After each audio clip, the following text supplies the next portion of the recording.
All right. Welcome back, everybody. Welcome back to the Milkman Podcast. We're on episode 3 now. We got brand new topics coming to you. Again, this is the same 3 men you've seen in the last 3 episodes. I'm Raymond. I'm Beto. And I'm Steven. Fresh 3 new topics. 3 new topics, some side topics if we can get to them, but for the most part, we enjoy doing this. It's just 3 men in the middle life crisis, just trying to figure things out, talking things out, sharing experiences, and sharing them with you guys. Honestly, we find out a lot about each other. Honestly, yeah. Find out a lot about them. So I got a topic for you gentlemen to start this off, all right? Name a close call. I'll tell you guys mine afterwards, but I want to hear what you guys are going to say. This could be a close call about anything, all right? So I think I can start on this one. So when I was driving long haul trucking for a while, I had I would bring you along. I brought you to Michigan and back. I brought my mom to Pennsylvania and back. You know, so we've had our adventures and everything. So there was a time that I had a load from Las Vegas to the naval base in Washington. I don't remember what the naval base was called. So whatever, I told my mom, you know what, let's go. And so she came with me, and so we drove. And we eventually, it took like a day and a half to get up to Washington. And tell me why, as it was a cool trip, the whole thing. But tell me why, as we get there, I had my gun on me. And you can ask any trucker this, but everyone always carries, no matter what. You know, we don't get hijacked or nothing. It's very rare that any trucker gets hijacked, but everyone's carrying something in that truck. That's why, it's not going to be some Fast and Furious shit that they're going to roll up and then try to steal your truck. It's not real. It doesn't happen. Well, from what I know of. And I was on the road for, almost 2.5 years. And so there was a time that I always carried, and this time that I did carry and I went to Washington, although I know there's different laws and everything that are in place of transporting a weapon from state to state. And here in Nevada, obviously, it's kind of like the Wild Wild West. As long as you're good, you're good. But in Washington, they had different rules and laws. So we get to this naval base, right? and so my mom wasn't going to be able to go in because they only allowed one person in who was transporting goods into the area. And my mom was just going to wait in the office. Well, as I completely forgot I had this gun on me. So as we're driving up in this line to get in, I start seeing signs like the no weapon signs, and so I was like, I think we're okay, But then I think about it, like when it comes to DOT and the military, there's two different. They go about things 2 different complete ways, because with DOT they can search your truck, but they cannot search your personal belongings, and I always carried in my backpack or whatever the case was. So as we're driving up, I start seeing these signs more and more, and then it starts saying if caught with weapon, you could face up to 90 days in jail and will be tried, or what's that word? Prosecuted to the full extent of the law, right? And I'm like, bro, I was like, my mom don't know how to drive a truck. If I get caught with this, I'm gonna have to take it. So I start looking around the truck. I start panicking. I'm like, fuck, where can I hide this gun at? Because literally 2 trucks in front of me, the canines are walking. They're walking the trucks. And they hop into the truck. 2 trucks in front of me. And I was like, they're going to find this fucking gun. They're going to find the gun. So I started panicking a little bit. And so I did have a compartment up top where the CB radio was at. And I was thinking of just taking out the CB radio, throw my gun in the back of it, then put the CB radio back. And I'll just retrieve the gun after. Yeah.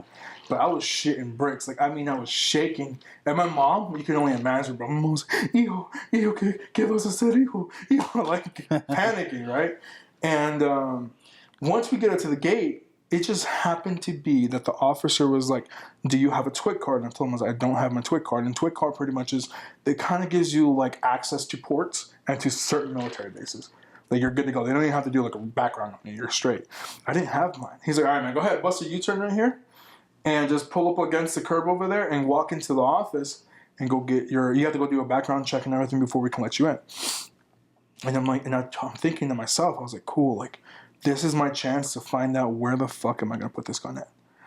So I couldn't find anything. And so I get out of the truck once I park it, and I'm walking, and I still see the canines are hopping into these trucks. And I was like, there's no way. They're going to sniff it out. Yeah. And if they have X-rays... Boy, dogs can smell fucking so dogs, depending on the dog, all right, some dogs are bomb dogs. Some dogs are narc dogs. Some dogs are like they can smell the powder from the bullets, right?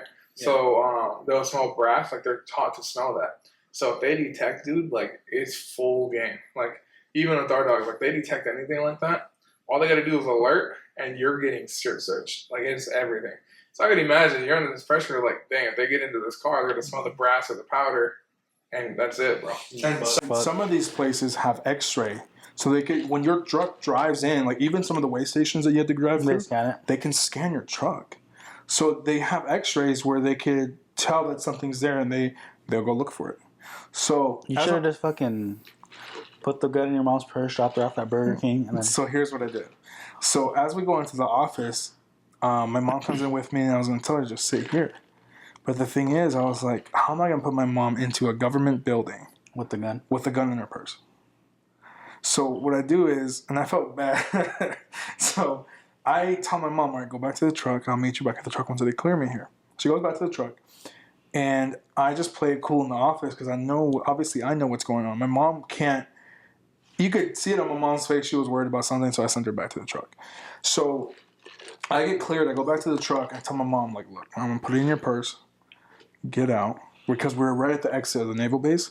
I was like, just walk up and just chill there. But the thing is, I felt bad because it was raining and it was cold. So I told my mom, like, you know what? I'm going to call you an Uber. I'm going to have him bring you over to the McDonald's and just stay there. But my mom's biggest concern was she didn't care where she was going at.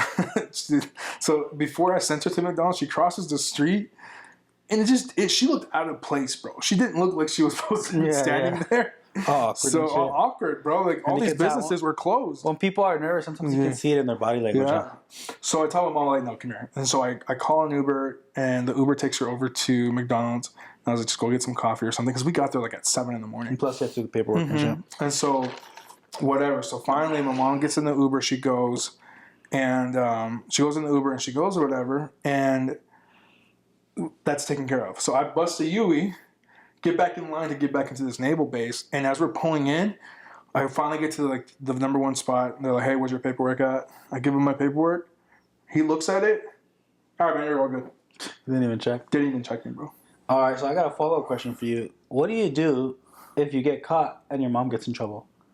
Do you like say, hey, that was my gun? I think I would. The thing is, I think what I would probably have to do is, I don't know if I could send my mom to jail. You get me? Like, I feel too bad. I'd be like, damn, like, this is my responsibility. It's my firearm, right? It's my gun and everything. And I think I would have probably, like, tried to figure out the truck situation because, bro, a tow bill for a truck is nothing less than $1,500, at least minimum. Yeah. You know, so, and if it gets impounded by police, it's even more. So I would have probably tried figuring out the truck thing first and then would have, I don't even know because in that situation, it's hard. It's hard. Okay. She's carrying a firearm without a CCW, right? CCW permit, so concealed carry weapon. And it's not even registered there. Okay, it's not even registered. Now, in Nevada, you don't need to register to you. But she's a full-grown adult. She knows what's right from wrong, right? And it's shitty, right? But she would have took that right. Doesn't matter how much you would have told the cops, no, it's mine, I told her to put it in.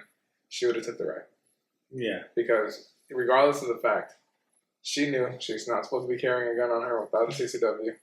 She was acting nervous, right? Even if she told the story like, oh, my son told me to put it in here because he didn't want to bring it to the naval base, this and that, like, yeah. Like, if it was that one cop that one day, she would have took the ride. Yeah. Which is crazy, and I would have felt bad. Like, I don't even know what I would have done, you know? And so, whatever, I ended up dropping in there, and, dude, I got, like, a full military escort. Like, I felt like I was carrying, like, an atomic bomb or something, dude. So they pulled me all the way in towards the ship. I unloaded toilet paper, bro. That's what it was? That's what it was. That's what I was carrying was toilet paper. Was it the good shit at least? The super Charmin exercise. The Charmin. Yeah, so I unloaded. Went to jail for Charmin exercise. And I'm like, damn, she would have had to suffer with the little thin paper that they had in jail or something. Yeah, that's crazy. So I got out. I looked at my mom's location, and I remember from the Uber too.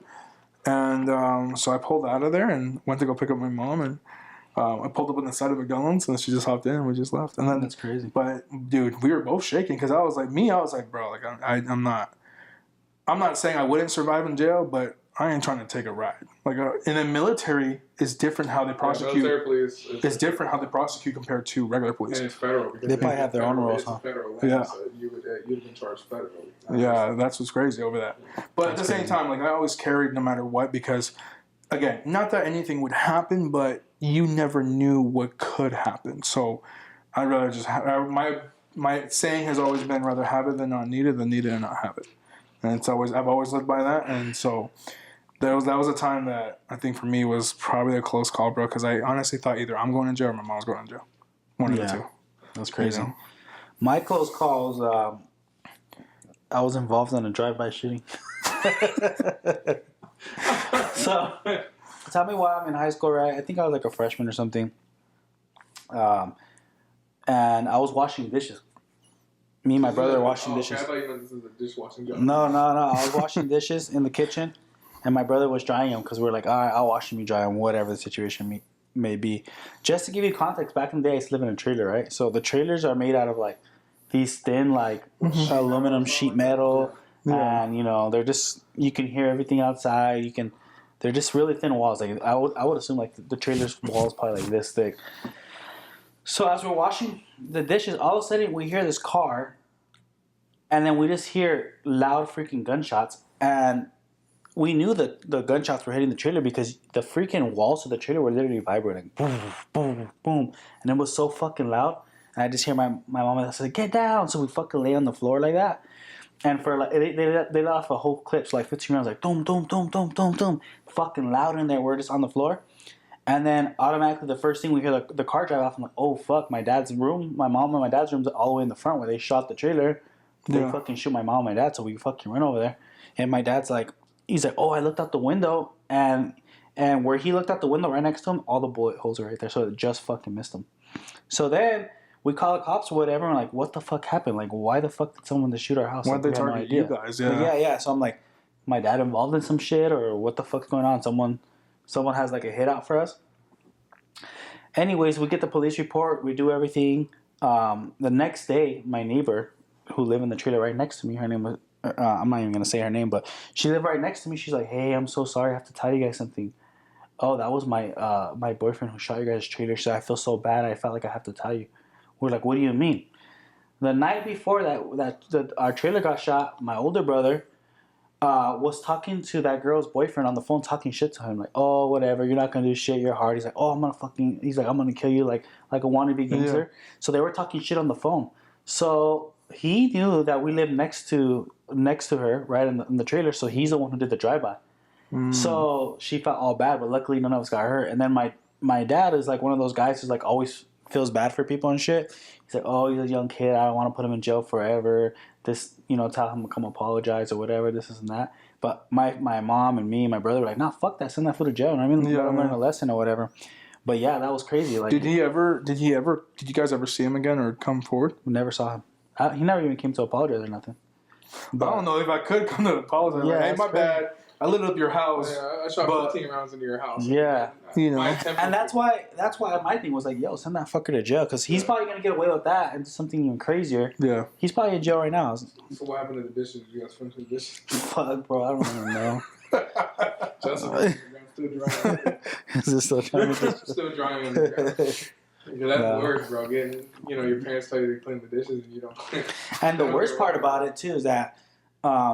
I'm not sure if it's still my record, but when I've gotten pulled over before, one time years had passed, right? I got pulled over, and the guy's like, oh, were you in a drive-by? I'm like, in a drive-by? I'm like, oh, fuck, I was in a drive-by. That shit stays on your record, bro. Even though I was like a minor.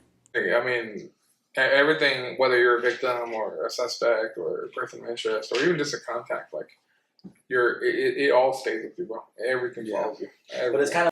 But it's kind of embarrassing, It makes me feel like a fucking, like a felon or a thug, Like, why the fuck? I don't know, bro. You were hard before that. I was hard. No. You were hard before that.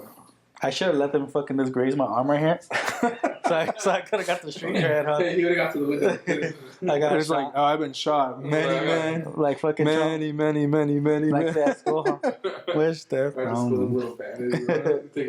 Like those people that would go to school with the bandage still on or like the bracelet from the hospital in high school. Like, and everyone was like, oh, what happened to you? What happened to you? Bro, cut that shit off, dude. Like, And it's probably just over a stomach pain Motherfucker or a just had a headache. little fever, huh? Yeah. But hey, 99. with the Hello Kitty band-aid, look, I got shot. Shit, fuck it. Damn, all right. So here's a close call, right? So Steven mentioned earlier that he took me and my mom on cross country trips when he had the truck. Because this is when he was still doing cross country. Like he'd be gone for 2-3 weeks at a time, and that's the reason why I didn't go with him. He kept on asking me to go. He's like, "Bro, let's go. I want Oregon and Seattle." Like he's told me how beautiful these locations are, which I still have yet to see Oregon in the fall, but. He ends up saying like, "Hey man, like it's like end of Octoberish, kind of middle October, end of Octoberish." He's like, "Hey bro, like, you want to come with me? It's like gonna be like a 10-day trip. Like I gotta go to Wisconsin. I got a few other runs after that." And at the time, I wasn't in school. I was doing wedding videography, but there was no weddings at the end of October because then you're coming into the holiday season, and people are not wasting money on a wedding and trying to survive the holidays. So like, you know what? I got 10, 14 days. I'm cool. Let's go. Right. So throughout this trip, we started in Las Vegas, obviously, went through Utah, went through Colorado, right? And then we got through the Midwest states. We went through like, what is it? Iowa, Oklahoma, like just a ton of states, bro. Then we got to Minnesota, then we ended up in Wisconsin. Throughout all these states, me and him were talking about where to go eat the most authentic food possible in every state. Mom and pop shops, like Midwest steaks, everything possible, bro. So that's what we did. Every state we were hitting, like we'd stop at these little like mom and pop shops, like anything possible we could eat, we were eating. And then in between hand, while we're getting gas, we're getting the worst truck food possible. Actually, the pizza was pretty good. The pizza was pretty bomb. But truck stop food, restaurants in between, we're eating, bro. We get up to Wisconsin a few days later, and everything's fine, bro. We're fine. He starts kind of planning our route back. We're like, okay, we got to go down to Indianapolis, pick up a load there. Then we're going to go drop it off in Oklahoma. And then Oklahoma, we got another one in Texas. We're going to pick up in Texas. We're going to go drop off in Arizona. And then we'll got one in Arizona back home. Here's the problem. All those days of eating, how bad we were eating started catching up to us. Right? So now we're going from Indianapolis through Oklahoma. And I start feeling the bubble guts coming, right? Problem is, we're not in a regular car where you could just pull over and stop. We don't fit in any general gas station, and then all these gas stations in the Midwest are these little tiny shells with like 3 or 4 pumps, and that's it. So we don't fit anywhere. So it gets to a point where I'm like, all right, I'm starting to feel my stomach have the bubble guts. Like I'm starting to feel like the discomfort, like the pressure in my stomach and stuff. And so what I start doing is when I start feeling that he's still driving, just chilling, we're listening to podcasts. I'm standing up in the cabin, bro, and I'm holding on to both sides of the cabin like this. I'm squeezing my cheeks so tight because I can't hold it anymore. But he can't stop the truck at any point. So I'm standing up like this. I'm standing up like a cross, just standing there, right, holding on to both sides, like because it's you can stand up in the back of the truck. So I'm standing there just holding on, bro, holding on. I am constricting every bone and muscle in my body at this point, just trying to hold it in. I'm hurting, bro. I am hurting back there. And the thing is, like, it's a little bumpy and everything else. So I'm holding it, dude. I'm just like closing my eyes, just trying to like be okay, right? And then the feeling will go away. I go back down, sit down. And then it started happening, man. Okay. He started saying, dude, my stomach's starting to hurt, bro. My stomach's starting to hurt. And so I get on my phone desperately looking for like the next truck stop. Like what, 40 minutes out maybe? Yeah. And so the hardest part is driving a truck and trailer like that, bro, and you having to go. And the thing is, where we were in Oklahoma, it was raining and everything. I can't just pull over. Like Oklahoma's shoulders, there is no shoulder. It's just the road and then into a ditch. So there's nowhere you can pull over. So he's like, hey, we're like 40 minutes away, whatever. And then so we finally we're going, and then you see what? You see like a field of like cows, bro. There's like a good shoulder, like I'm looking, right? Because he's focused on the road and everything else, and I'm looking, right? I'm staring at the cows, just trying to distract myself something, bro. Keep in mind, Oklahoma, early November, it is 40 degrees out, it is raining, and there's no shoulders, it is cold, it's windy, everything. So I'm like, I'm starting to stand up. I'm like back there again. Like the road's all like, the truck is like shaking itself. So you're sitting there like this, just trying to hold on. I'm trying to focus. And then he's like, bro, I can't. He's like, I can't anymore. I can't, right? I'm like, what do you mean you can't? So I'm thinking he's about to go. Take the wheel. Hey, I'm thinking he's about to go in his pants and just sit there. And I'm thinking I'm about to go. I'm like, you know what? Like, this is the day I become defeated. Like, I'm gonna just have to shit myself. I can't do anything anymore, bro. And I'm holding, like, my body's starting to become tired from how hard I'm clenching. Like, my stomach hurts. I'm starting to become fatigued just from how hard I'm clenching and everything. He's like, bro. He's like, I can't. He's like, find me a shoulder. I was like, all right. We finally find a shoulder. He pulls over. I look out the window, bro. There's a field of cows. And they're staring at us, okay? Seems like I can't, right? I don't know if it's too much pride or something, but you would never see me pop a squat and bust it open like that on the side of the road. I can't.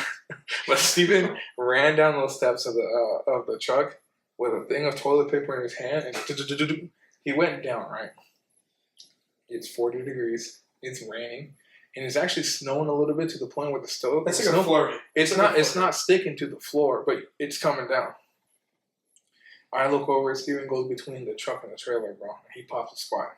Right there between the truck and the Yeah. trailer. You don't even go to the dirt or something? No, because you want to use the truck and trailer to hide you As a shield. as a shield. Oh my god. Well, it was shielding me not only from the wind but from the rain. But then also, I don't want to go out on the field. It was just a bunch of cows. Like, people are gonna see me taking a shit out in the getting field. charged by a whole bunch of cows. So I come down. I go between the tires and the back of the, like, between the trailer and the truck. There's like a little bit of a space. And so, dude, like, I was fighting so hard at this point, and Raymond went dead silent at this point. This, like, I'm just. You're not going to pop a squat? I couldn't, bro. I was just like this, just stiff, right? Just trying to clench my cheeks as hard as I can while he's doing his thing. And so he eventually, like, I go quiet, bro. 'Cause I'm just like trying to concentrate. Like, my stomach is hurting so bad. Like, I've never been in this position before. and I look out. I'm like, you good? He's like, I can't go. Right? That's all he tells me. He's like, that's all he hears. I can't go. But you can hear the cars passing by. It's snowing. It's windy. He's like, I can't go. He starts slipping on the side of the road. He starts slipping down. Because it was all muddy. It was all like slush, pretty much. And so I'm like just trying to hold on, bro. I'm just trying to hold on to the catwalk. And the fucking there's like a thick plastic part of the mud flap, pretty much. And I'm just holding, but I couldn't, bro. And then I got these cows just staring at me. So I'm like, you know what? I can't. And then I get ready to go up, and Raymond's still there, fucking fighting for his life. And then Raymond's like, dude, there's a truck stop 7 minutes down the road. And I was like, fuck it. So I get back in the truck, and I'm just, at this point, my stomach calmed down a little bit. So I was like, all right, I can make it there.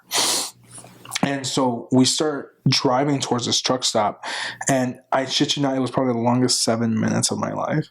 And we finally, but to get to this truck stop, I remember there was like 3 loops I had to do. Mm-hmm. There was like, I had to get off of one freeway to loop on another one, and then an exit down was another loop, and then I had to exit another loop to get to this fucking truck stop, bro.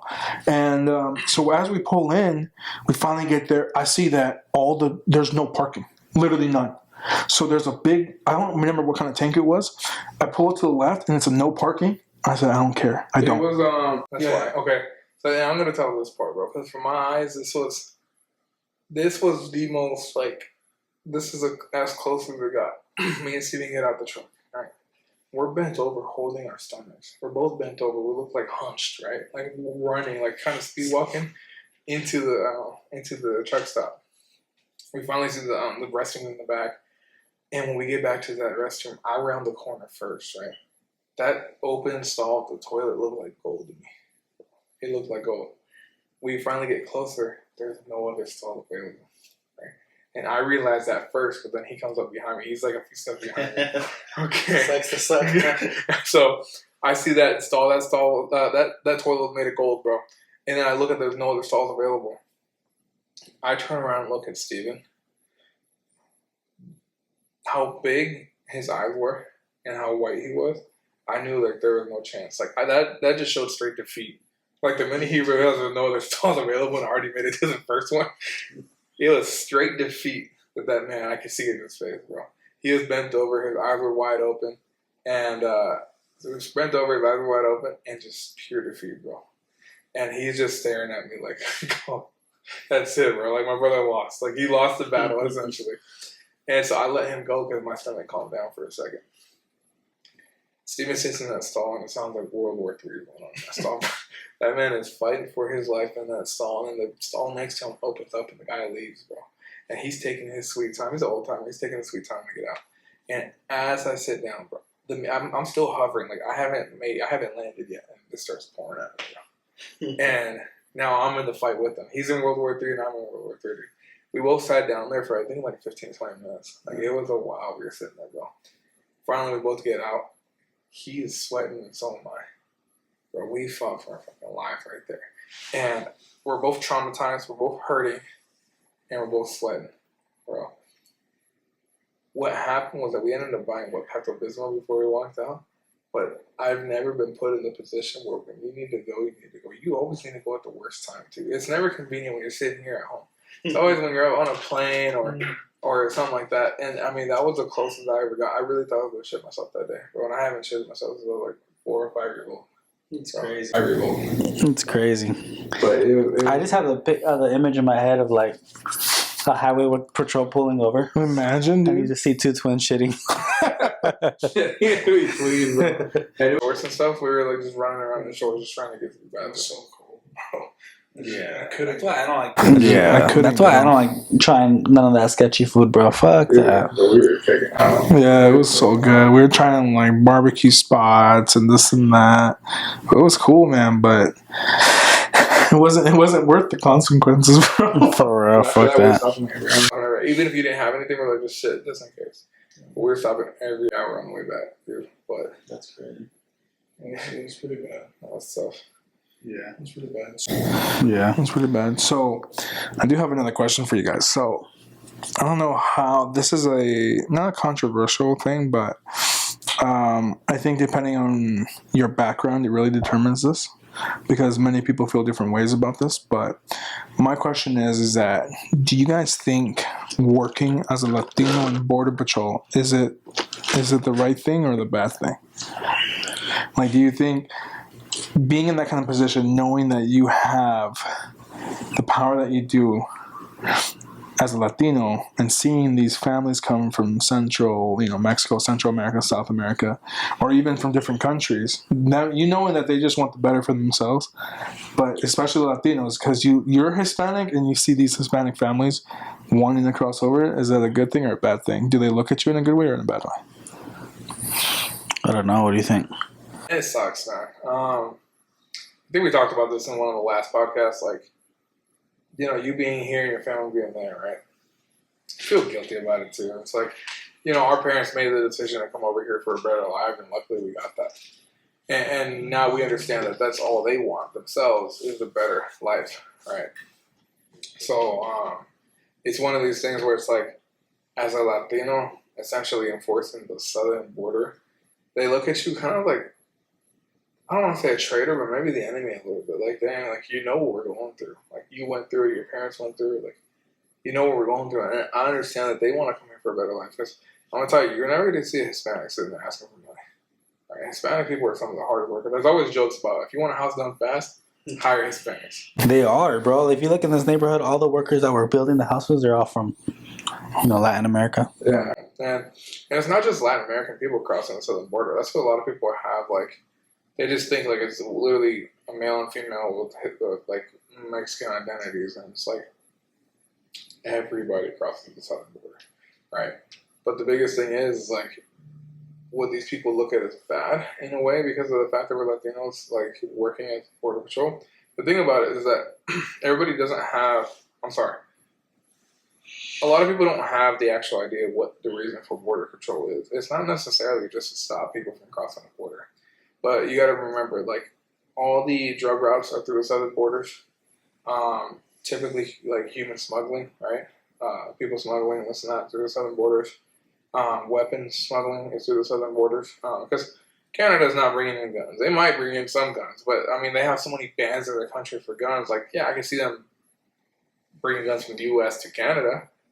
But as far as, like, bringing guns back and forth over the border, ghost guns and all that other stuff, that's mainly the priority of Border Patrol. It's not necessarily for just people trying to cross over for a better life, man. But yeah, you being a Latino, it's kind of like it's a morality thing because you see them coming over like damn, like I know you just want what we have. You're not here to ruin people's lives. You're not here to take anybody's jobs. You're here to work hard and essentially start over. Because even our sister's coming from from Honduras, like she should be here at the end of the year, and it's like she's not coming over here to be a delinquent, right? I know who she is. We know who she is. Not everybody does, but people don't come over here for just to steal, rob, kill, right? And it's like I get that she's coming over here to have a better life. Like this is the life that you and I grew up with, and it's like, yeah, I mean it sucks, but also like I don't want to say a job's a job, but there's more to it than just hey, I'm a Hispanic guy that enforces the Hispanic border and deports Hispanic families. For sure. No, I kind of share the same perspective. I think that it doesn't matter whether you're Hispanic or not. If you have a heart, there's going to be those circumstances where you come across that family who looks innocent and who's suffering, maybe be thirsty, might be hungry, and you're going to feel bad that you have to, like, they're almost there and you're going to take them all the way back. You know what I mean? So, I see that where people are like, oh, you're Hispanic and you're arresting Hispanics, so there's that area where you can relate. Mm-hmm. So then therefore you're like, hey, why are you doing this? You know what I mean? But at the end of the day, there's the right way to do something, right? If they want to come to the U.S., it's the right way to come to the U.S. You can take that action.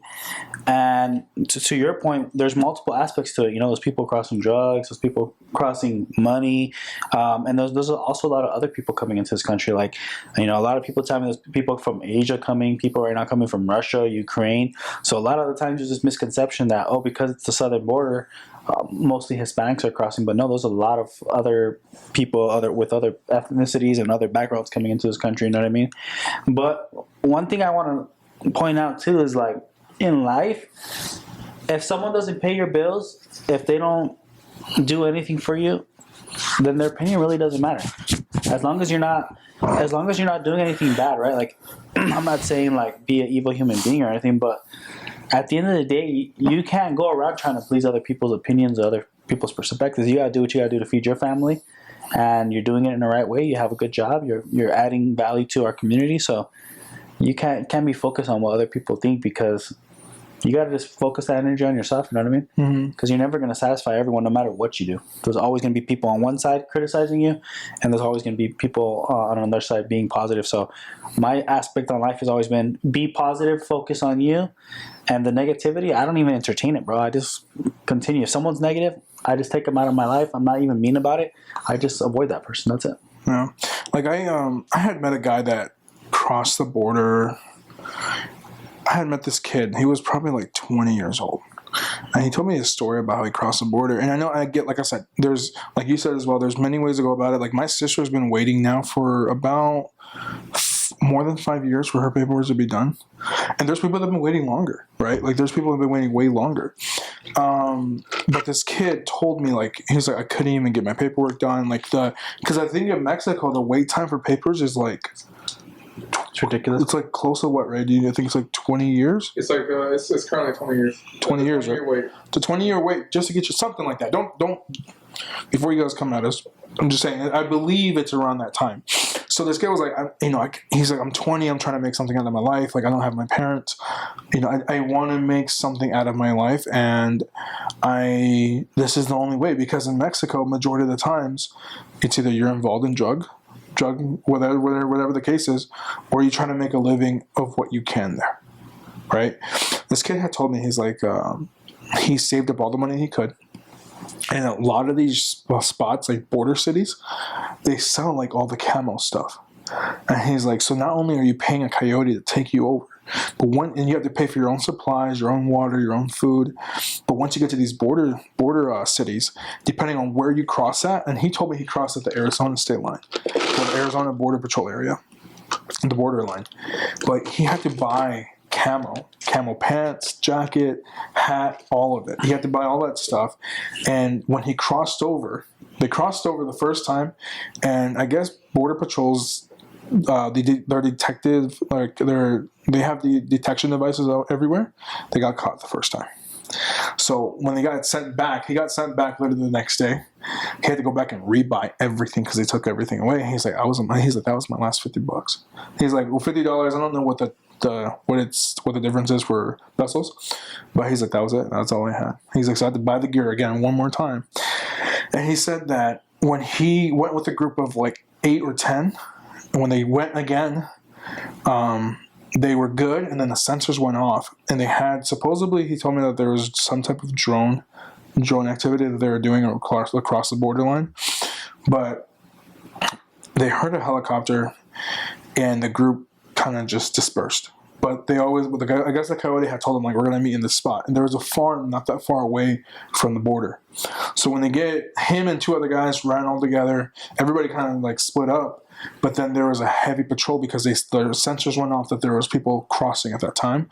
And they weren't going to leave. Like when, and I'm pretty sure Raymond knows this, like you're going to hold that perimeter for as long as you need to because eventually they're going to come out. So this guy, they said they found cows sleeping. And he said he crossed over in sometime in like December or January in the desert. It gets cold. So they went to the cows and they slept between the cows. And they stayed there till morning. At 7 a.m, they walked from that border to Tucson. Once they got to Tucson, they had someone pick them up. The coyote, once the coyote had left them from the cows, he dipped. He was gone. He's like, you guys are going to continue walking north? Walk until you guys cross the freeway, which I don't know what freeway that is. He's like, cross that freeway. And once you guys get to the city, there's a warehouse. It's going to be the very first warehouse you see. Once you get there, go inside. You'll meet with the next person. I guess when they got there eventually, they met with that person. They brought him to a house. And in this house, they had multiple different people there. So what they would do is one person, they would have a driver. They're like, all right, so 5 people are going to Los Angeles. So once he had those 5 people, he would take them to Los Angeles, drive them to Los Angeles, or 3 people are going to Chicago. We need 5 people going to Chicago to make it worth it. Then they would drive. The thing is, it was only him and another guy coming to the city. But they're like, well, until we get enough people going to that city, you're going to stay here. And he stayed there for like 2 weeks. So he eventually was able to get a phone and called his uncle. His uncle came to grab him. His uncle drove down. But imagine the struggles because our mom went through it. Our mom crossed over how many times? Mom came over. This is before like 9/11. It had like the crazy security. She had a fake passport. Then she flew over. She bought a plane ticket, and she flew with our dad. She landed in Los Angeles, and she never had to come back over. Dad got deported multiple times, and he had to do the journey. But then they took his passport, and that's when like they upgraded like the security thing. So he had to cross the border multiple times. So imagine, like all these people, and I'm sure there's crazier stories. Like there's people who have done a lot. And some coyotes are not the most trusting because I've heard different things of being stuck in stash houses in Mexico City just waiting to get crossed over, whatever the case is. But, it's crazy because these people will do what they can to get here. And so when you think about it, if you're Border Patrol, let's just say if you're hypothetically by yourself, and there could be a possibility this happens or not, but, if you see a mother and child crossing, do you look the other way?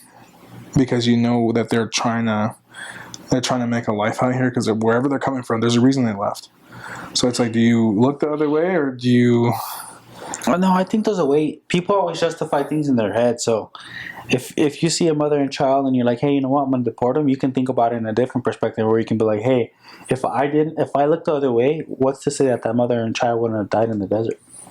Or freaking starved to death, or dehydrated, or because how many people died just trying to cross? Yeah, so you can almost say like, hey, as a Border Patrol, you can almost flip it and say, hey, it sucks that you're putting me in this position. By not doing things the right way, you're putting me in a bad spot, and I'm having to take you. Yeah. So you can almost flip that shit, right? Because it's like us every day. We pass homeless every day. Like, do we have an obligation to help? I know. Do you have an obligation to help every homeless? No, right? It's hard. So at the end of the day, it's just like it's all perspective, and that's where I see like other people's perspectives, where it's like about Border Patrol and stuff like that, who don't relate. They're like, hey, why is it our obligation? We understand, pity story for whoever comes over, they want a better life, but why is that our obligation? To not only are we allowing them to come in, but if you live in the U.S., you're paying taxes, so you're actually funding that. Yeah. And then it goes into a whole bigger story where like, what happens to these people who come from another country? And then they're using up all this tax dollars that I don't want it to go to that. I want it to go to our schools. I want to go to our streets. Like, sure. It opens up. So it's life is situational. Things only matter to people if you can relate to it, or if that's something that's at top of mind for you. That's tough, huh? You're gonna be like, hey, sorry. It's tough. Yeah, it's sorry. tough. Until that mother and child, sorry, bro. No, but like I said, get you it. could look at it and be like, hey, you know what? I saved them. I saved them. Technically, yeah, because they could. Most people don't make it across that desert. They don't. Most people don't. I've seen videos of like people being found either dead already out there, or they just give up and they look for border patrol to help them. Like I seen a kid that was drinking out of a cactus. He had like spikes in his mouth and everything. He was like a kid. He was like only like 18. He was missing one shoe or something like that. He had nothing. He was completely like dehydrated. He had spikes all in his mouth because he was just trying to drink out of the cactus. And just to give you a different perspective, I've heard of other stories because I lived in Tucson, where those people who thought they're going to die in the desert, so they fucking run to the freeway looking for a border patrol to save them because they can at least get water or some type of food. Because it's not worth the. Yeah, because there's some people who think that they can do it, but halfway through they're like, "Fuck no, I can't do this." Because think about what average person can fucking walk through a desert like through that. a desert 20, 30, 40 miles. Who knows how many miles it is? You know what I mean? Yeah. From the border, it has to be stupid. While driving from Tucson to the border, it's 45 minutes. So you think about Going that. 70 miles an hour. So walking, you're talking about at least a day and a half, 2 days. 80 miles. Wow. No, even 3. You can probably do 3 days just to even. 3 days, probably 80 miles. Well, 70 miles an hour, so it's about 70 miles then. So like, could you do 70 miles in one day? No. There's no way. So you got to literally walk maybe like 10 to 15 miles a day. So you're looking at a 4 or 5 day trek for an hour in a car. Fuck yeah. And then you're in the desert and you're trying to get caught. Like, imagine where the southern border is placed. Like, it's almost an advantage for the country. You're either crossing a hot desert, or you have Texas, which is heavily fortified. And if not, like, you're either crossing the Gulf of Mexico on a boat, and you're risking that too. Because how many times don't you think people that try to cross over to, like, the southern states, like Florida, Georgia, right, Louisiana, like, it's so dangerous, and those waterways and everything else. Like, how many people haven't drowned trying to get over there? And they're not going back for you. You already paid a certain amount. They're not going back for you. Yeah, like those people, like the Coyotes were leaving. You broke your leg. Yeah, you broke your leg. Yeah, I've heard stories like that. Like, I broke my ankle because I stepped on a rock wrong and they left me here. They'll leave them a little bit of water and like, good luck. Good luck. That's it. Because the coyotes are not going to die. No. Right? And then they're getting paid thousands. Not only that, you got to think about their perspective. Like, all right, do I lose the whole group of 8 for one? Like, fuck, well, I lost this one, but at least I saved these 8. You know what I mean? Like, yeah, because it's all money. That's crazy. It's like I can lose a few thousand on this one. Well, I'm not paid, so it's like that's on them. So you got the injury. That's how that works. Like they already paid to go, and if you got yourself injured because you weren't watching where you walked, it's on you. Adios. Yeah. That's tough. That's tough. And especially I think just in general, it doesn't matter whether you're Latino or not. It's just like you said, it's kind of hard to be put in a position of, do I enforce laws or do I not? But if I don't, then I have to live with the conscience of you might not even make it. Like Border Patrol's out there with vehicles and resources. You're out there with a jug of water and some food. That's it. yeah. So it's that one's a tough one. And yeah, the way I think about it too, from your perspective, like as a cop, I'm sure there's a lot of situations you don't want to be in. But sometimes when people put you in those situations, people like to play victim, like, oh, well, XYZ happened and this cop was like, I'm sure if you give that cop the choice, he doesn't want to be in that situation, but your action is causing him to have to react a certain way and you're forcing him in a situation. It's almost the same situation with the Border Patrol. Like, hey, I don't want to come across a young family or a mother and son, but because you made that choice and I came across you, now you're forcing me to take an action to either take you back or look the other way. If I look the other way and you die, I feel guilty. If I take you, I feel guilty. So it's almost like there's no right or wrong. Then it comes down to, hey, I have to feed my family. So you know what? It's my job. Hey, you have to go back. So there's been some arrests that I've made that I do not feel good about, but I have to. Right? 1, I took an oath. 2, it's part of my job description. I can't look the other way. Right? And then it's like there's times where it's like, damn, why'd you do that? But now I have to. Right? And then I don't feel good about it. I know you don't feel good about it. I don't feel good about it. But it's a part of my job. Like it's not a matter at the end of the day. At the end of the day, it's not a matter how I feel about it. I'm gonna feel how I'm gonna feel about it regardless, but I have a job to do too. This isn't one of those things where I could just look away. Like yesterday I had some poor old man, dude, driving with Alzheimer's, like he flagged me down, like he just started waving at me at the light. And I thought he was just saying hi to me. Turned on my window, he's like, I'm lost. Oh, okay, I can help you find your way back. Just pull over after the light. So I pull up next to him. Started talking to him. He's like, yeah, I live in Henderson. And I'm like, we're by the university, literally right in front of the university. I'm like, you know where you are right now? He's like, no. He's like, my wife sent me out this morning to go get paint. And I've been driving up and down every street trying to find a home. I'm like, okay. So then I'm like, where's your phone at? He's like, it's broken. I'm like, do you know any numbers I could call anybody? So he gives me his wife's number. His wife's pissed. She's like, I sent him out this morning at 8 o'clock to buy paint. And honestly, that's my mistake. I shouldn't have sent him out. He has dementia. So I asked him, where you at, right? I was like, do you know where you're at right now? He's like, no. I'm like, where do you live by, right? She gave me all the info. She's like, oh, we live at Henderson Street, yada, yada.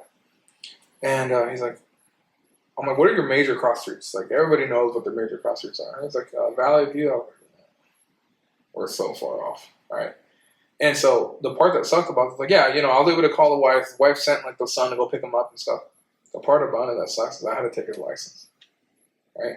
I hate that I had to do that because on the back of the car was one of those scooter lift things because she's disabled, right? But now what? Now I just had to take his driver's license and he's the only one that drives, right? But the problem is, how do I feel about letting this man Driving, possibly kill someone else. exactly, or kill himself, or end up in a neighborhood where it's like someone tells him, yeah, don't worry, buddy, I'll park it for you. You get out. This is valet.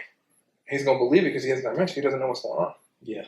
Right? And it's like, I hate that I had to do that. I had to take this dude's license because I can't trust him being out on a public roadway. But now I just took the license from the only one that could drive his disabled wife around. Yeah. And it's like my hand was forced. I can't do anything about it. And I felt bad, but it's like, I have to do that because God knows if I let him go, right? And then he's starts thinking like, oh, wait, I could take this green light right here and it's really not green. Yeah. Right? And he forgets how to drive and he forgets road signals and this and that. It's like now he kills a family of 5 because he decided to run it because he's like, oh, I thought red meant go. Yeah. So it sucks. You get your hand forced and it sucks. Yeah. It sucks. Yeah, not to kind of jump into my question. I already know the answer to this question, so I'm going to go last. But there's a statistic out there that in the medical field, nurses are the biggest cheater, particularly in the ER or the ED, they like to call it. Why do you think that is? I'm going to ask you for your opinion, and then I'm going to share my perspective because I actually asked a doctor who worked in the ED. I'm like, hey, why do you think XYZ happens? And she gave me a really good answer that I'm like, oh, wow, I didn't think about it that way. But who wants to take that one? I'll go ahead. So, me and Raymond were EMTs when we were like 18, 19 years old. Okay. Yeah. And me and Raymond used to run together. It was the best time ever. I loved it. I absolutely had fun with him. But we noticed it as well inside these emergency rooms and just in general. I won't say all nurses, but most nurses were fairly flirty. And there was times where we I can't go too much into it, but I had talked to a nurse at some point. Raymond was messing with some nurse at some point. But I think what it is that obviously we could be wrong, right? But this is just my perspective from a man's perspective, is that these nurses, whether they're female or male, depending on what the other one is, you're in a area, you're in an environment that it's just either go, go, go, and there's very little time to relax. So when you have a chance to kind of take your mind off of things, but then you make a connection with either a coworker, fire department, police, paramedics, whatever the case is, that kind of gives you like a high at the time of, oh, I kind of like this, and it kind of starts to go into the thing. Even some of these people do have partners as well, but I think since you spend so many hours with these people, or you see these repetitive police officers, or you see the repetitive firefighters, paramedics, whatever the case is, and I don't care what anyone says, and I've had this argument in the past, and I don't care. There is not one single person in this world, whether you have a partner or not, that can say, oh, I'm not attracted to anybody else. Like, there's other attractive people, and I think as a man, I can say, like, there's other good-looking dudes. I'm not attracted to them, but I know, like, I can't sit there and be like, no, my girl ain't ever gonna, like, my partner will never like any of these people. You get me? Like, that's just dumb. I had an argument with an ex over that. Like, there's no way you can go in this world while being in a relationship and say, no, I'm not. Like, I'm not saying, like, my partner's gonna go have sex with them. I'm just saying, like, as I find girls attractive, I'm sure my partner would find other dudes attractive, but it doesn't mean that they're going to go after them. But in the case of working in an environment like that, it's either that you guys are relating to a lot of things that are similar because you guys work in almost something similar. And when you see these people repetitively enough, and you start talking, you start joking about stuff, whatever the case is, you kind of build a bond essentially, which eventually leads to you guys doing something outside of the work environment. It's pretty close. Pretty close. Here's the hardest part about working as a first responder, right? The outside, like a normal civilian, doesn't understand where you go and what you see, right? Like, I've seen a lot of the frequent nurses at the local hospital, like in my area, and they all know who we are. We all know who each other are, right? But I think it's trauma bonding, right? Because we go through a lot. Am I on the side? Yeah, right? You hit it, yeah. Yeah, it's trauma bonding. I didn't know about that term, trauma bonding. So what happens, right? We go through the shits together.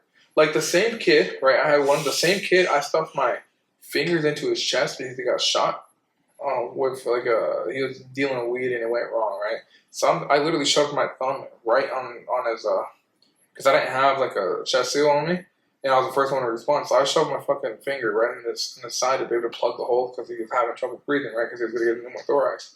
The same kid I worked on, and talking to him like, hey man, what happened? The whole time my thumb's in his fucking chest. Like imagine what kind of bond I just created with this guy. My thumb's in your body, right? And not the right way. but What's the right way? I don't know.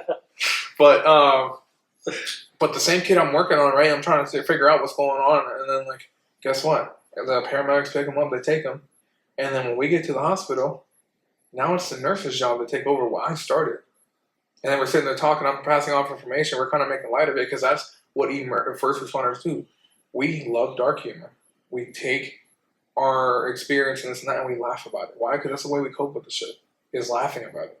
So, of course, it's trauma bonding, right? There's like people that you start meeting. Like I started like, and these nurses, they've been there. I've only been on 1 year. These nurses have been there 10, 15 years. But they start recognizing your name and stuff because they see you so often because we work the area. But like, they'll call you by your first name, like, hey, what do we got? You have any information on them and stuff? And then we'll ask the same thing, like, hey, did he give you guys a name or anything? Because then we got to just relay it back to our dispatch and this and that. But trauma bonding is why we do it, because we all go through this shit together. Obviously, different environments, right? Like I'm out on the street dealing with crazies. They're in the hospital dealing with crazies, right? But it's a matter of like how it all relates. It all relates. I find the gunshot victim. Here you go. Now it's your gunshot victim. Right, I'm doing the investigation part on the law side. They're doing the health part on keeping them alive. Right, and that's the thing, is that's what my answer is: trauma bonding. We go through the same things in just different environments. We essentially pass off the work to them, and they pass it off to us. Because what happens if a gunshot wound victim comes in? Now we got to come in afterwards, after they've treated them, and we're trying to get the story. They're trying to give us all the story. So the thing is, we go through some shit. We do go through some shit, and the thing is, outside people can't usually relate. Civilians can't usually relate. Like, I can't sit here and tell you, like, oh, well, I saw this in his car. And they're like, why didn't you go in there and get it? I'm like, that's the Fourth Amendment. I can't just go in there and grab something. Now, I could articulate it, like, evidence is readily mobile because the car turns on and runs and it can drive away. But I have to sit there and explain that to people. It's really hard to, as a commissioned officer, to have to explain simple things to people because we obviously have knowledge, we have laws we have to follow, just like they have HIPAA and stuff, right? There's been times where like we can't give you that information now. Well, how am I supposed to do my investigation? But I understand, just like there's times we can't give information. But as much as that goes, the relationship we have with medical staff is crazy. Like we'll help each other out as much as we can. And that's why paramedics and stuff, like I'll see the same paramedics. They're like, oh, what I did? I'm like, I just sent this person to the hospital for being crazy, like L2K.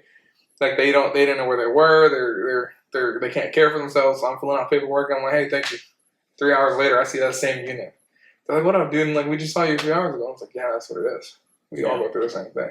So where'd you learn trauma bonding at? So I actually learned this yesterday when I was on the plane. I was sitting next to a doctor that works in the ER. And I asked her that question about like cheating in the ED or ER or whatever.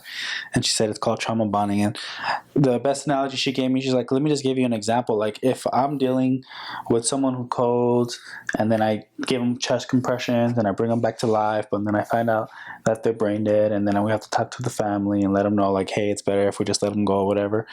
Like at the end of the day, when I come home and I tell my husband, who's an engineer, who's working on rockets all day, he's just not going to get it, you know?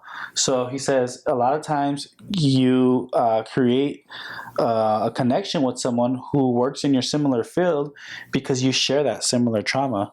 Therefore, you're able to understand each other on a different level than, you know, than maybe your significant other. Because maybe, like, let's say, for example, me, if Crystal came and told me that, I'm like, oh, wow, that's crazy, you know? That's it. That's crazy. That's crazy. You know, like, what else are you supposed to say? But, you know, that's what it is. You create that connection through trauma because you're able to understand each other and relate. And it's interesting because if you're not in those environments, you never have to see shit like that. You know what I mean? Like, the average person never has to see people getting shot or dealing with people dying on a frequent basis. And if you're in the medical field, you're a police officer, you're seeing that all the time. So you technically live in a different reality. You know what I mean? It's almost like Spider-Man with the alternate universe. Like, those individuals almost live in an alternate universe because their environments constantly seeing things that the average human being doesn't see. Like, like my life, I can go my whole life living a fairy tale. I'm like, wow, everyone's nice, everyone's good, nothing bad has ever happened to me, because that's the fucking cards that I was dealt, and I never had to deal with anything crazy. But there can be someone who deals with something completely different, you know? You know what's crazy? But that's a cool term. I never heard of it before, trauma bonding, and it makes so much sense now that I think about it. Like, yeah, let's You and the world is so tinted now, right? Like, the amount of people I deal with, the amount of things I deal with, the amount of things I've seen. There's only been 2 calls, right? I'll tell you later on, but there's only ever been 2 calls that, like, they're stuck in there. Like, I know them from start to finish, right? And you know, I talk about it, so it's not like I'm haunted by them. It's not like I wake up in the middle of the night with sweats and everything else. Like, no, I know what happened. I know how that went, and I know what I experienced. I know what I felt at that time, right? And the thing about it is, like, my view on life is so tainted, right? Because on average, a normal person's only going to ever have 5 traumatic events their whole life, right? Like, seeing someone dead, seeing someone shot, seeing whatever, right? An officer's going to have an average of 500 in their whole life. And I already know I have 2. Right? And I remember certain people, like my first dead body, I know her name, I know what she looks like. I remember exactly how she was positioned, right? I know exactly what letters she left. I read the letters, right? I know how it went, right? I saw that she overdosed on fentanyl. It was like in a line on the table. I know how she was positioned in the shower. I know all this right here, right? And the other one was like, it was like a domestic violence thing, right? But it got real bad, like really bad. And I'll tell that, because that's a whole new thing. But that's my thing, right? It's like, as tainted as my view is on the world, others people's views are exactly like mine. So that's why it's easy to fucking bond. And we'll joke about this. Like, we'll talk about stuff and, like, we'll joke about things and stuff. And I always tell you guys, like, stories that are either funny or kind of, like, on the oof side, right? But, yeah, man. And the thing is, I think what happens is that it's a lot easier to be, I don't know, having an affair with somebody you relate more to, right? Or relates more to you, or you easily like flow together if that trauma bonding happens. Because trauma bonding doesn't happen with everybody. You know, it's not like it's not like you have a traumatic bond with Crystal, right? It's like it's not how it works, right? And so that's why, like, that's so big with us is that Now let me ask you this question. There's always those scenarios where people are like, oh, would you do this for $1 million? Would you do this? Would you do that, right? They're usually questions that are going to put you in an awkward situation that are going to kind of taint your life in a little bit. Looking back at it, let's just call it $100K, right? Do you think it's worth the money to taint your life experience? Because let me put it to you another perspective. It's like, at the end of the day, you technically choose what environment you want to be in, right? Yeah.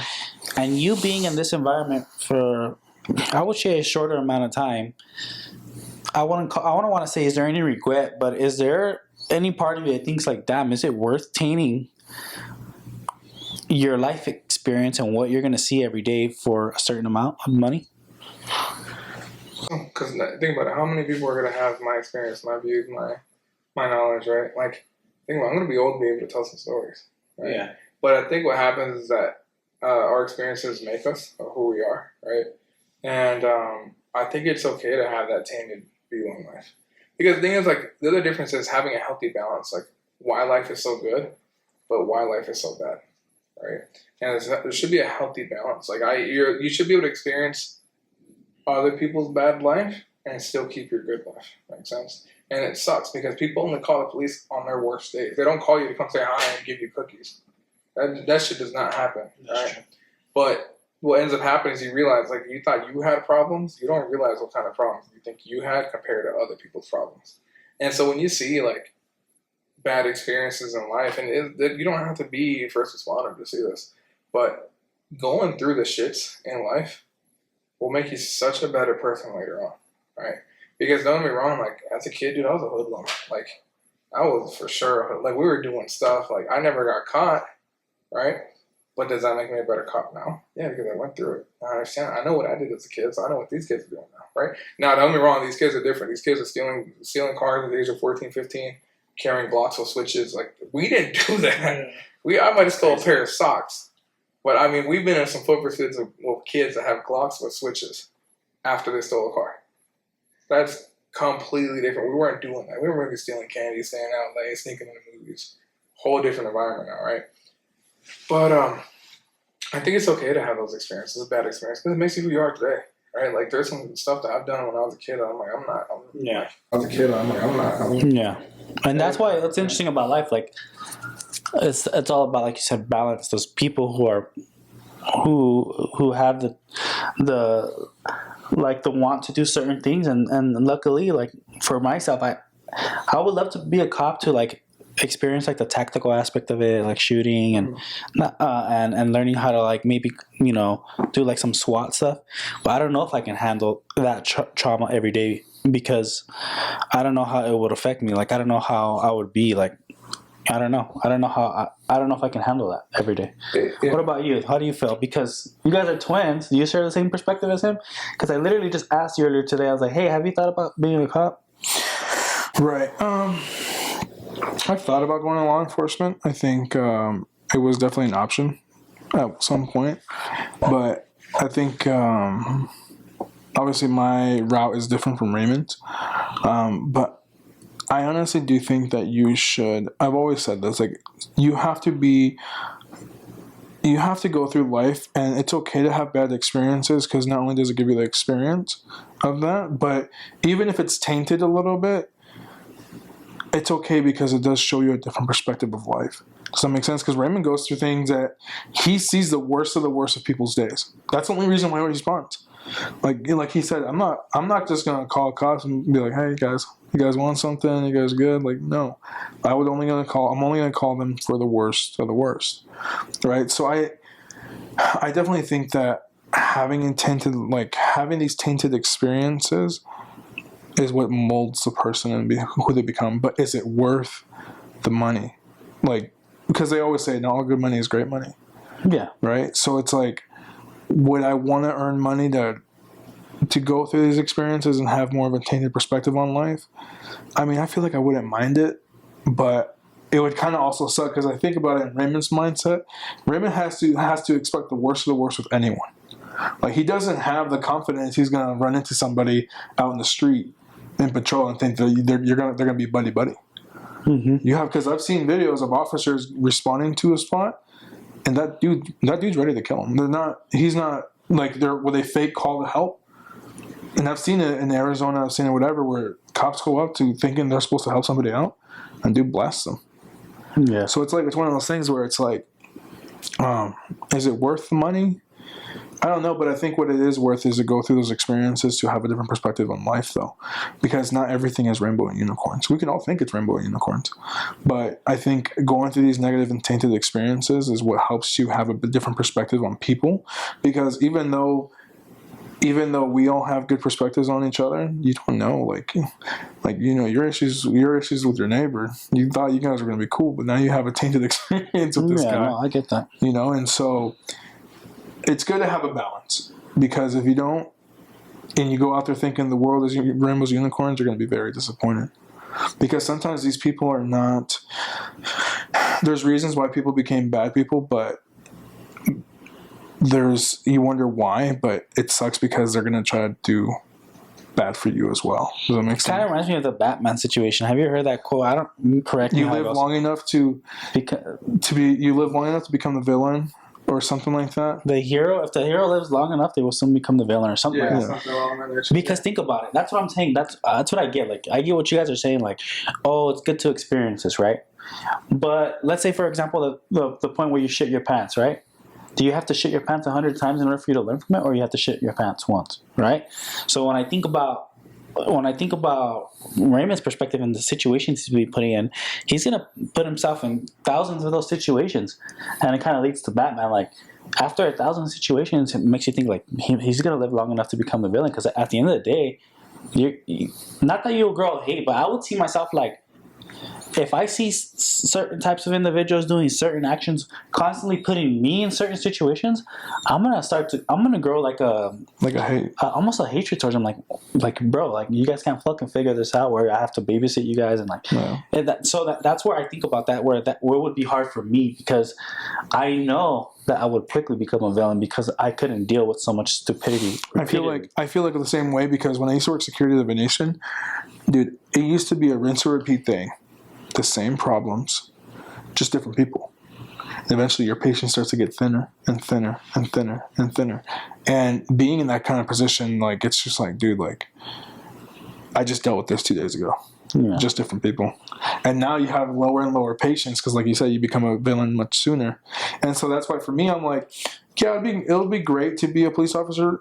But I feel like also at the same time, I'm like, I don't want to do anything that's going to put me behind bars. Makes sense? I don't want to make a mistake because being in this type of industry, if you met, like I've met 2 officers who both got terminated based off of things that they shouldn't have been doing. Right? And it's just like, I'm not saying that I would set myself up, but like if at the moment you're like, oh no, like it's okay, like whatever.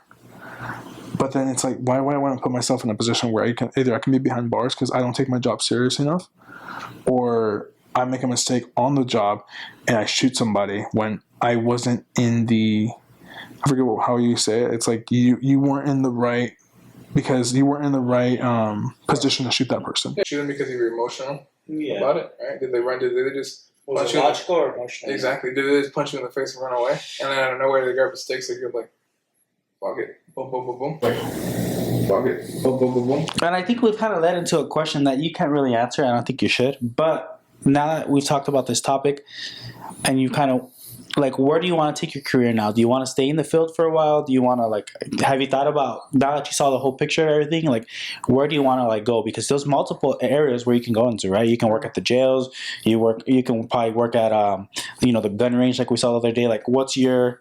First one to ask me this, right? Definitely I'm still in the West. I need a few years of experience, right? Yeah, for sure. Yeah. But I can see why officers get jaded, and that's what you guys are talking about. Patience running thin. You just start getting mad at everybody because they don't listen to you the first time, this and that. Like, you start hearing stories and, like, you're trying to, like, get the actual points and they're just giving you a whole bunch of fluff, right? One thing I've always been pretty good with is teaching, right? I know in the next, like, let's just put it this way. The next few steps that I would like to do is Flex. Flex is a team that is specialized where they only do proactive shit. So they go undercover. They do search warrants. They go do operations, right? Like, they'll go, like, stakeouts, like, all, like, the stuff you see in, like, the movies, right? Those are the guys that wear green.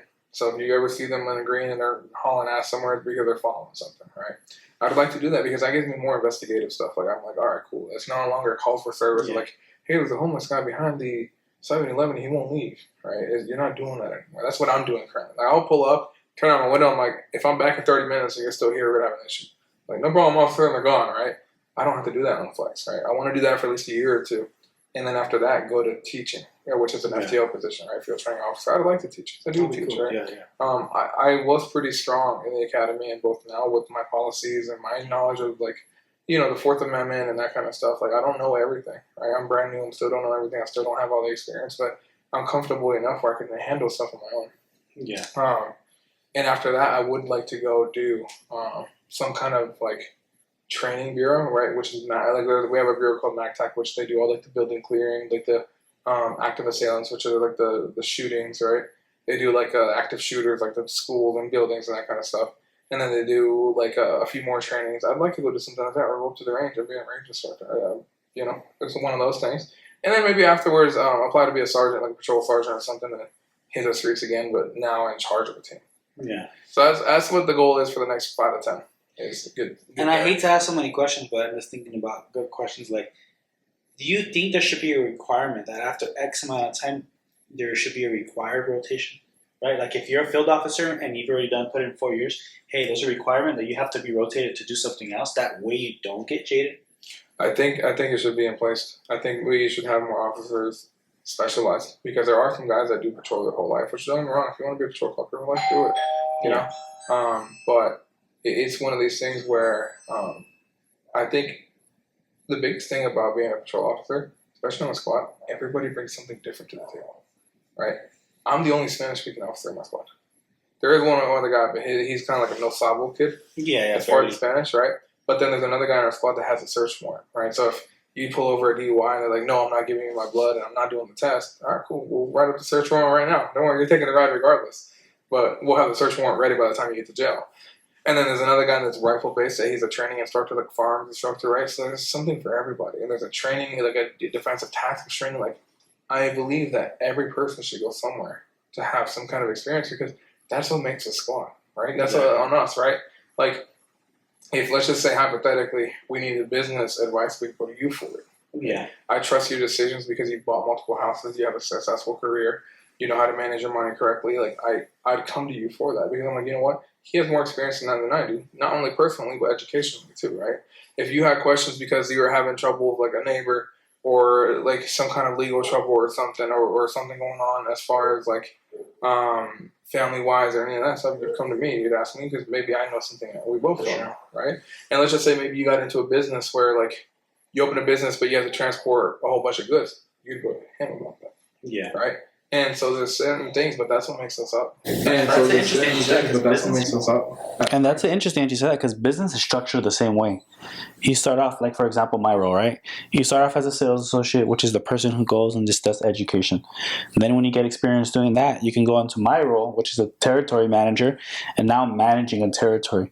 Once I'm used to managing a territory for multiple years, then you can go to RM, which is a regional manager who manages territory managers. Mm-hmm. Once you've done that for a few years, now you can go to a higher position where you're working with big accounts and selling big contracts on a higher level. But in order to get to that level at the end, sometimes you have to have a little bit of experience in all of those aspects. That way it makes you a better leader.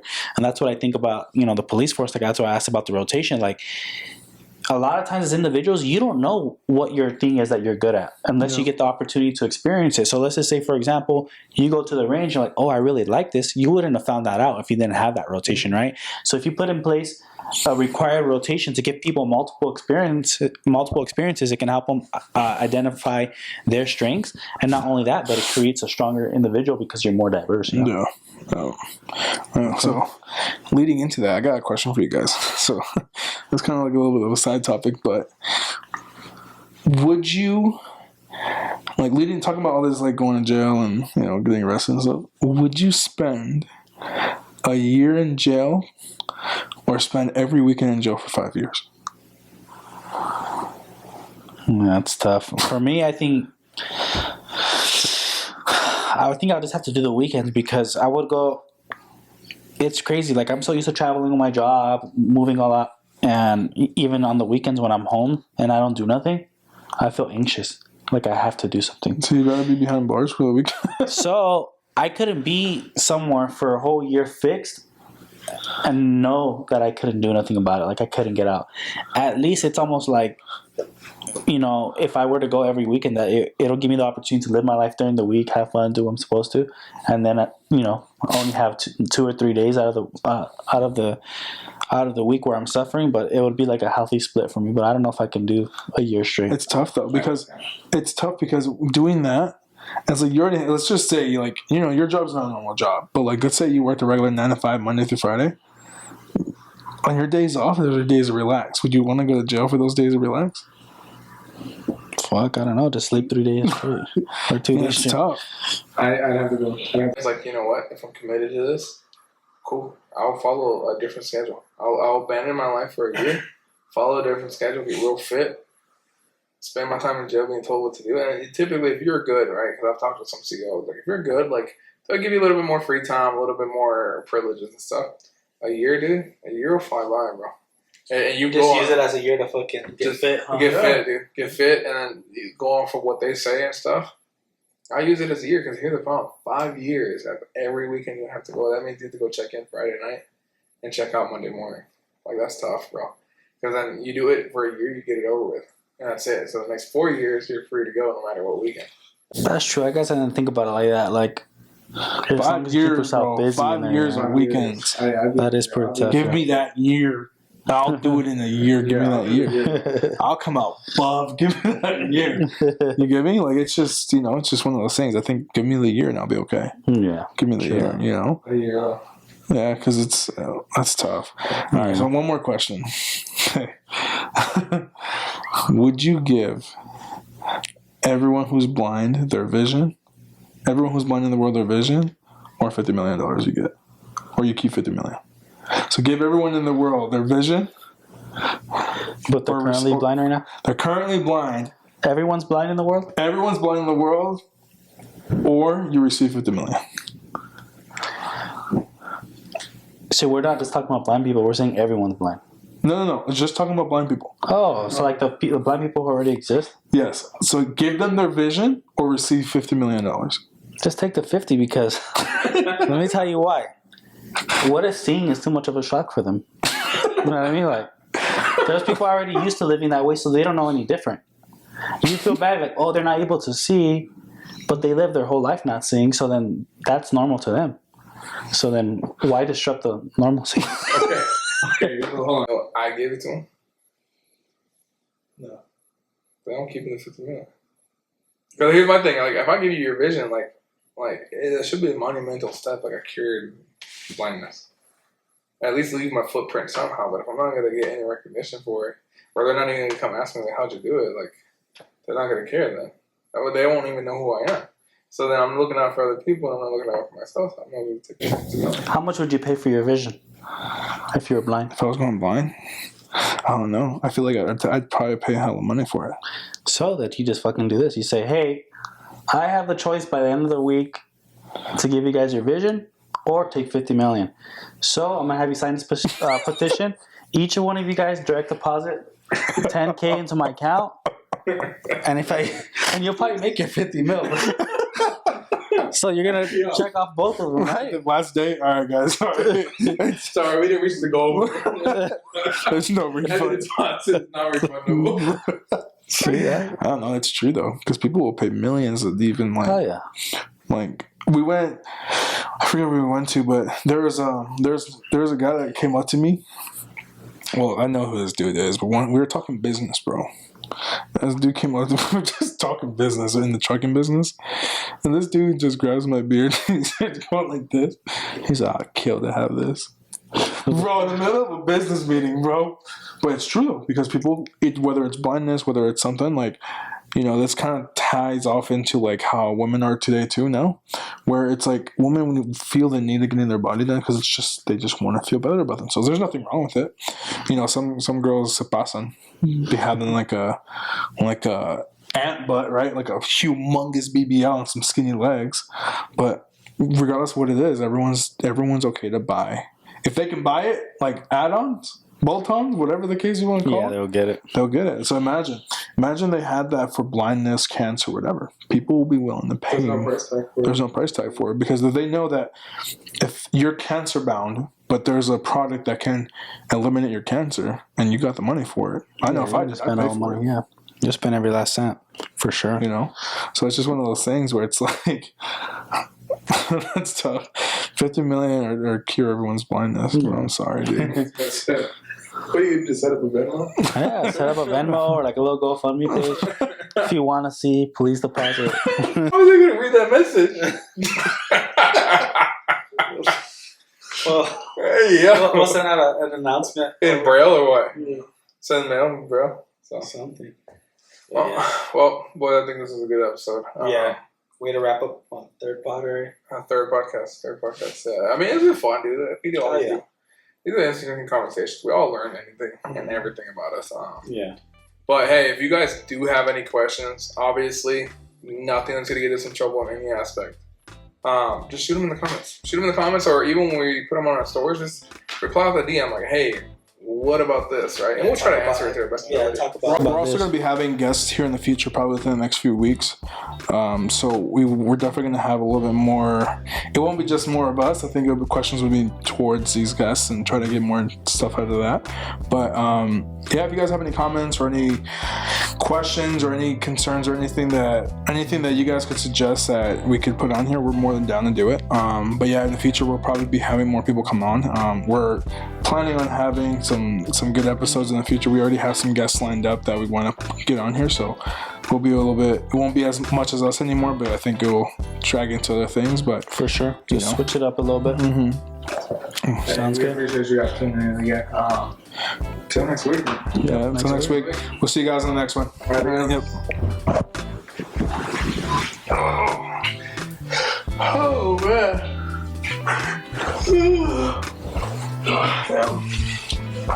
I wasn't bad either.